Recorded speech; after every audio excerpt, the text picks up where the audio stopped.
Hello everyone, welcome to the video. In this video we will understand the architecture of long-term short-term memory LSTM. So in order to understand, let's start with one small story.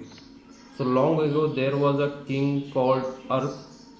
He ruled a land called Arthriva. One day a rival king attacked and killed Arth.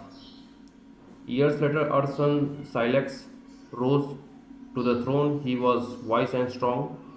He wanted to take revenge of his father, so he led an army against the rival king. Sadly, Silex also lost his life in battle. For many more years, finally, Earth the Great, it's Earth's grandson, became king. He was braver and wiser than all before him.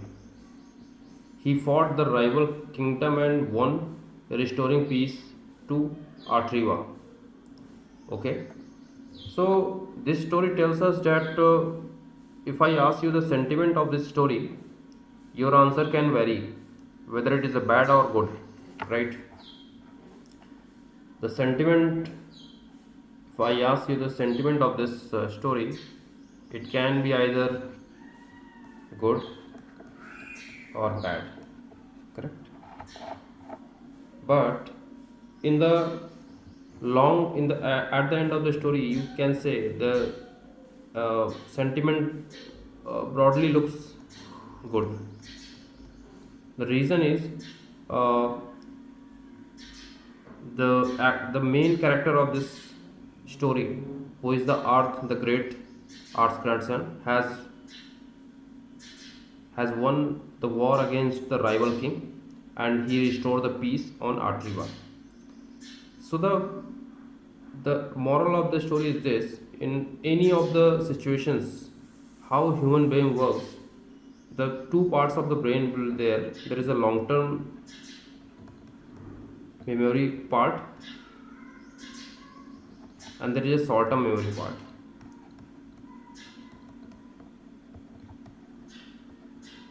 So in current situation, in the present situation where we are living, we store all the information into the short term part. For example, when the story started, we just let me remove. So we just having the information of king called Earth, and it was looking a great story, like Earth is a king who is going to be the main protagonist of this situation story. But again, we just so in that situation we just transferred this short term memory to the long term, which is here. Now again we got another instance that he ruled a land called Artriva. So Artriva just in the short term memory, which again moved into the long term memory. Now there is a new character comes, which is Silex, which inserted into the short term memory. But again, because of this, we just remove this Earth because it is already in the long term memory, so it is not required to here.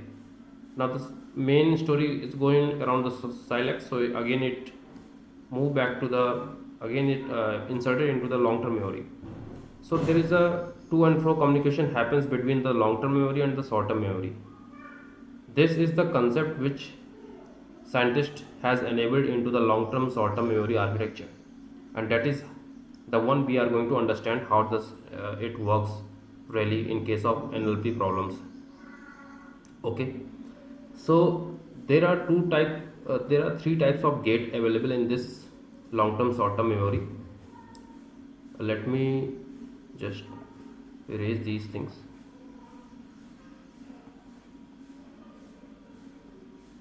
Yeah, so I was talking about there are three types of gate.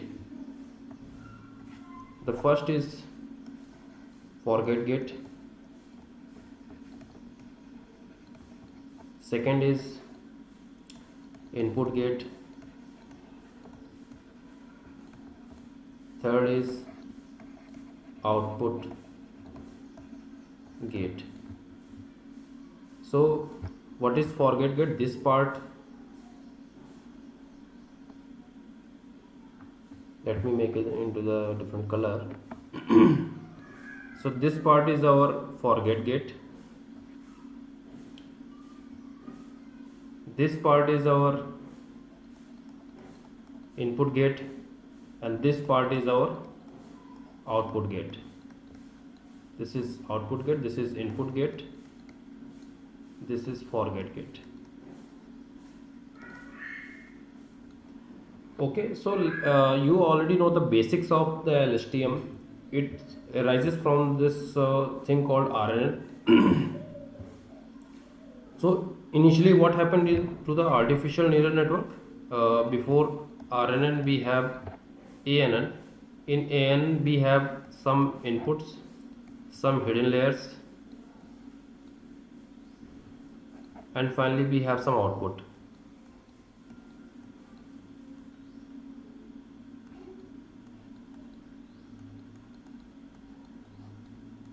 Right? This was ANN before, and the NN we have the problem of sequential data, where we need to store the information of previous context, next context, and also problems like language translations, NER, where you need to have different kind of output sets and input sets, which was not able to deal with this NN. Then the scientist has introduced this RNN, recurrent neural network, where each token be sent, each token output be sent as a again back to the RNN in different timestamp. So there is a state thing which is a different timestamp which we introduce in this RNN. But the problem arises in the RNN was this gradient vanishing problem. So this gradient vanishing problem is that we have a lot of sequence available or a lot of tokens available in before, and in the gradient descent we just take the derivative of each with each loss function with respect to the trainable parameters, and when we multiplied them, the value which we need to upgrade is very low, which was not making any impact. So that was the problem with this RNN. That's why we came to this LSTM. Now in LSTM we talking about this 3 gates, which are forget gate, input gate, output gate, and these sections which I highlighted represent different types of gates. So in brief, forget gate, what it does, it decides based on the current input and short-term memory what needs to be removed from the long-term gate. So this line which we see here, this one, we call it cell state. This is a hidden state.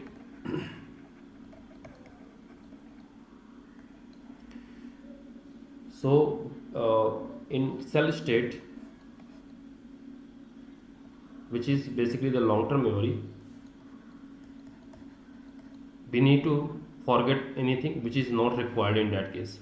So in this story, when the silex reference comes up, we need to forget what is present in this long-term memory, which is earth. So we need to forget the previous context available in the cell state or long-term memory. So that is the purpose of this forget gate. Then the input gate comes. So remove anything, remove token from long-term memory. Then the input gate comes, where we add new token or new reference into the long-term gate. Add new memory to LTM, long-term memory, sorry. Then the output gate comes, which spits out two things. One is the cell state, which is the long-term gate, long-term memory, and then there is a hidden state output, which is just a state output of the current timestamp. In this case, this is ht minus 1, or here it is st because it's timestamp 3 t, it is t minus 1 t and t plus 1. So this output we get in each timestamp. That is the thing we get here. Two things: the long-term memory, this one, and the hidden state, which is this h. We represent with h, hidden state. This is about the basics of this LSTM. Now let's try to understand what happens inside this forget gate, input gate, and output gate. So we'll go into the forget gate first. Yeah. Let's try to understand the basics of each operations here and each notations here. So H represents hidden state,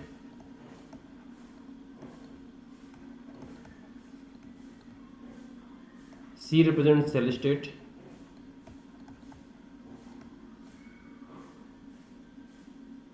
X represents input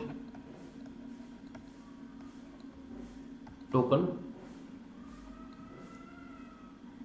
Now if I say that right now it's ht minus 1, it's ct minus 1, so it's the previous timestamp input, the previous timestamp output to the current state, which is the t state, and the before that we have t minus 1,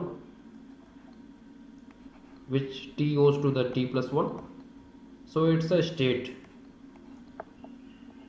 So if in the previous slide you saw that there is another cell, there is another before cell. Don't confuse with that. It's just a one LSTM cell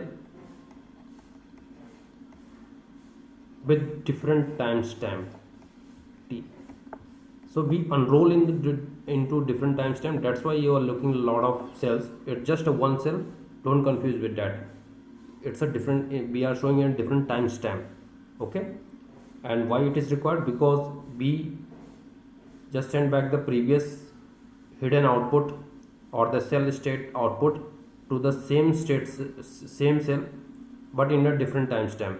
Why the timestamp introduced? Because we want to send different tokens for the sentence. For example, there is a sentence called he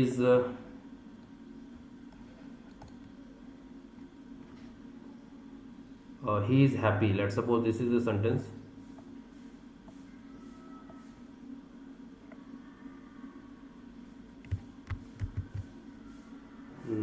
Yeah, he is happy. Here will pass the he, then is, then happy in t plus 1 state. Okay, I was talking about this forget gate. Okay, so these are the notations. We already get to know that these are the things. Now here we have this xt, which is the current timestamp input, and this ht minus 1, the previous timestamp hidden output. Okay, so this is the one of the operations happens here. This operation, it looks like this. This is called concatenation. Here we have the input and then the hidden state output xt, and then we have this pointwise operations, which looks like this. It's just a multiplication pointwise operation. This is a addition pointwise operation. So for example, we have two vectors 1 2 3 4 5 6. If we do the multiplication pointwise operation for these two vectors x1 and x2, it would be multiplication of each elements, which is 4 10 18. Very simple. And in case of plus pointwise operations, it would be simple 5 7 9. Simple thing. Now here we saw some of the yellow color things. These are nothing but the neural networks, neural layers. Okay, let's focus on this particular. So it's a neural layer which is having multiple neurons, multiple nodes, and we apply the sigmoid function on top of that for each neuron's output, which gives us some output which goes further, which we say as a ft, the forget timestamp output, and we do the cross multiplication over there, and finally we get this with cross pointwise operation with this current state t minus 1, and we finally get the cell state output.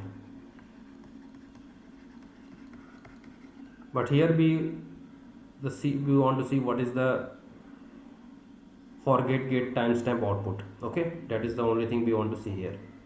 We'll talk about this operation later. So let's start. So in order to understand this, let me erase these things first.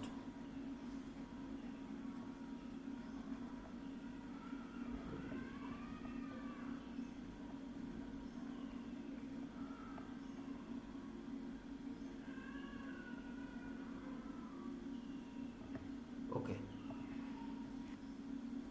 so let this first you have to know that these hidden state and this cell state vector length would be always equal. For example, the edge state is having 3 vectors, 2 3 5. This is the 3 cross 1. So the same goes for this cell state, hidden state and cell state. The vector length would always be the same. For example, it's a 1 5 8. Again it is a 3 cross 1. So this is the assumption you have to take. The shape of hidden vectors and the cell vectors would always be same. Now comes to the part where we have this thing called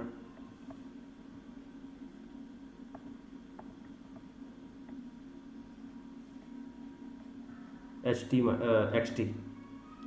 Okay, so this output token, this input token will be having can be different vector, which we decide with any approach. For example, I chose one hot encoding. So just let's suppose we have 4 words: rat, cat, mat, sat, and we pass the current word called rat, for example. So it would be 1 0 0 0, because other bits will be inactive in case of timestamp 1.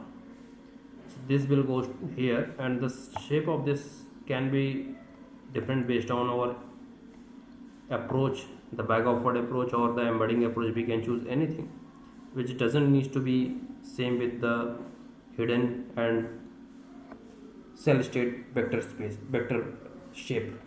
So this operation ht minus 1 with xt will be having these kind of input neurons, input tokens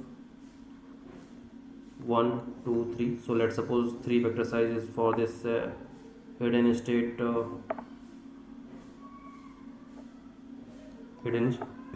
input ht minus 1. Then we have input for the input vectors, which is again 4. So it is nothing but xt. It goes to some hidden layers.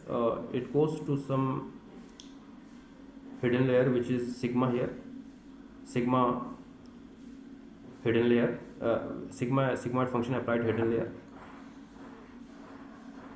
It is having the same nodes. This These nodes are basically the hyperparameters. So let me tell you, these nodes you can define. This is just a node you can assume or you can take during solving this assuming this LSTM algorithm. So this is a hyper tuning parameters. You can take it n number of neurons here, but it needs to be checked based on the problems you are solving. So you can take any number of neurons. For example, I took 3 neurons here, for example. Okay, so in that case it would be these of the input will goes to this hidden layer.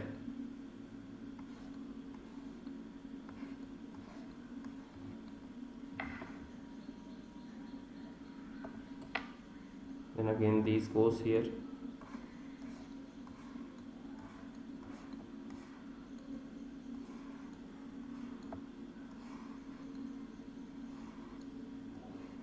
Okay, and finally we get some output which is just a 3 cross 1 neurons,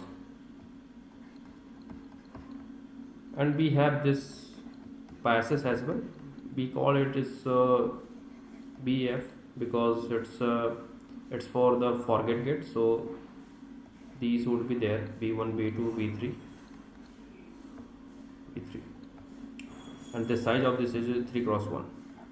This would be what? So there is a weight matrix. These connections are the weight matrix. We called it WF, which is just a vector of size what? 3 cross 7, right?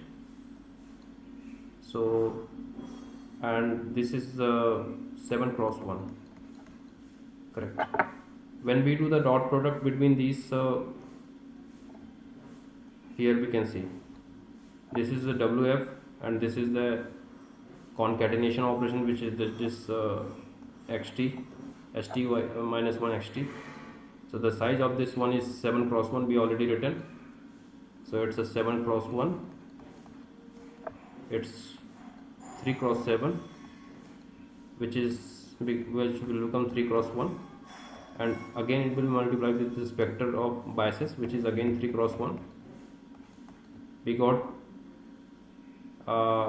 3 cross 1 vector. We applied sigmoid function, and again we got 3 cross 1 size of the vector. So one assumption we have to take that the number of neurons on this particular neural network will be the same with this what we have this hidden state and the cell state vector size. So we chose 3 cross 1, and so it automatically whatever number we choose here for this hidden state neurons, for this neuron for this layer neurons, that was 3, automatically will be chosen for this as well, this 3 cross 1 for the hidden state and cell state. So now you get how you come up with this particular function. I guess it's pretty much clear. Now we multiply this with CT minus 1, which is a cell state. So CT minus 1, which is a previous cell state output, and the pointwise operation with this FT. And how does it impact? How does it forget the things? For example, the previous cell state output is 1, 3, 6, and we got this forget gate output is just a 1 by 2, 1 by 2, 1 by 2, half of every vectors. So if you do the pointwise multiplication, you will get what you had earlier is half of now. So it would be 0.5, 1.53. So you have reduced the 50%, you have forgotten 50% of the thing here, 50% of the things you forgot. And why it happened? Because this FT gave the signal how much of the information you have to be carry forward. That is the thing we have, like this forget gate does. If you get suppose 1 1 1, Let me erase these things first.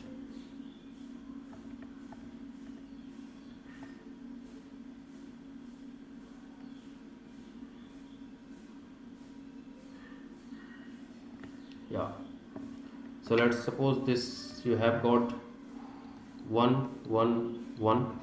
In that case you persist all of the things which you had 136 again 100% of the, so you are not forgetting anything, so it's basically 0% of forgot things, forgot, right? You didn't forget anything. If you make it 0 0 0, then obviously it will be 0 0 0, then you are 100% forgot all of the things, right? That is the nature of the forget gate. Let's go to the input gate now. So the input gate is very simple. Actually it's the more complex compared to a previous one. So again this ht minus 1 xt goes here, multiply with this weight matrices what we defined here, and we again add the biases and we apply the sigma function. So the size, the vector size of this h t minus 1 is 3 cross 1, and you concatenate with this thing called xt, which is again we assume it was 4 cross 1. Then we have the weight matrices for this input layer, which we did the dot product with them and apply a dot product with them,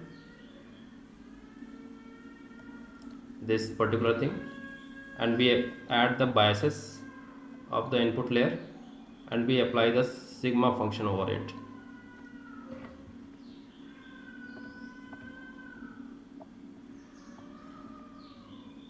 We applied the sigma function over it, right?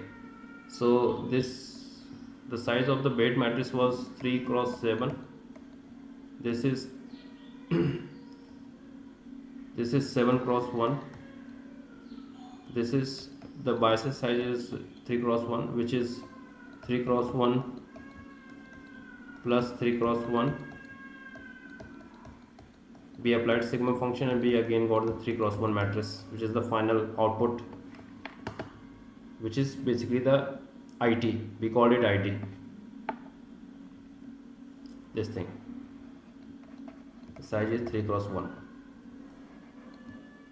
Again we have the another thing called tan function, tan neural network layer.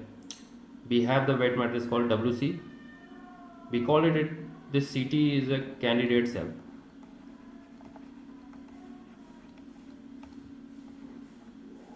We call it candidate cell, which is very important. So finally this candidate cell goes and adds something on this input part, but simultaneously we have this IT thing. This thing just work as a filter. So whatever information we have to carry on, we have to add in the main cell state. It we can remove or we can filter out anything by using this IT input. That's why it goes here, and we perform the cross this multiplication operation here. So the candidate cell state output is a tan function of the hidden state WC ht minus 1 x, which is 7 cross 1, 7 cross 3, and plus we have this BC, which is 3 cross 1. Ultimately it is a 3 cross 1 thing. This is a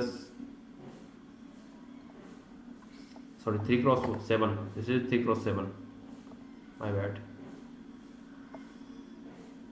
Let me write it again.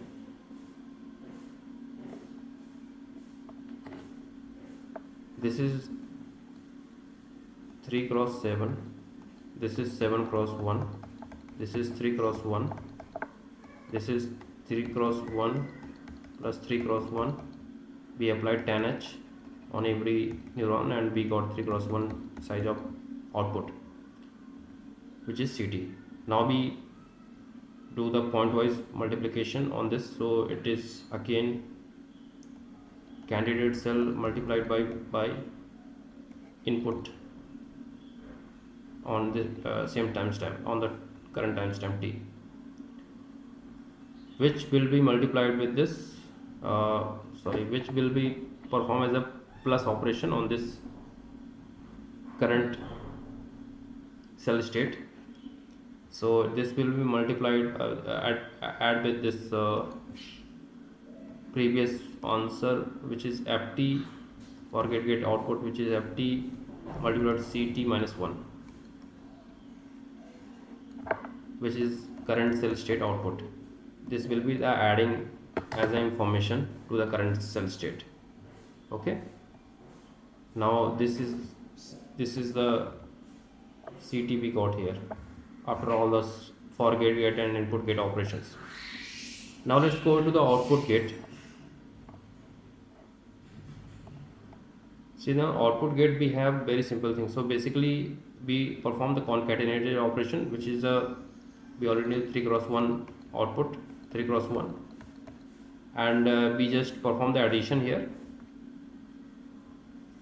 and apply the sigmoid function, which is again a 3 cross 1 output we have, which is output of current timestamp. And here you have to think, so basically this cell state whatever we got ct, and this goes to this tan h operation. So it goes here in this way, in this direction, it is going downward here.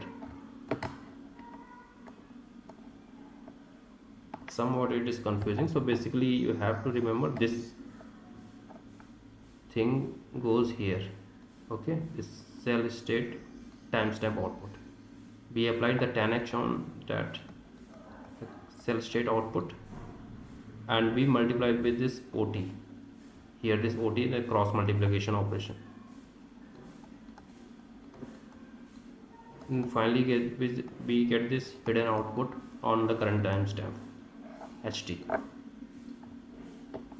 So that's the way we get this current hidden timestamp, and this cell timestamp which goes further, and this hidden goes further. So we are maintaining two state, as we got to know that cell state and the hidden state in case of LSTM, which makes it really helpful compared to RNN, which was very simple earlier. So I think you got to know a lot of things on this LSTM architecture. We wrap it up this video, and thank you for watching this video.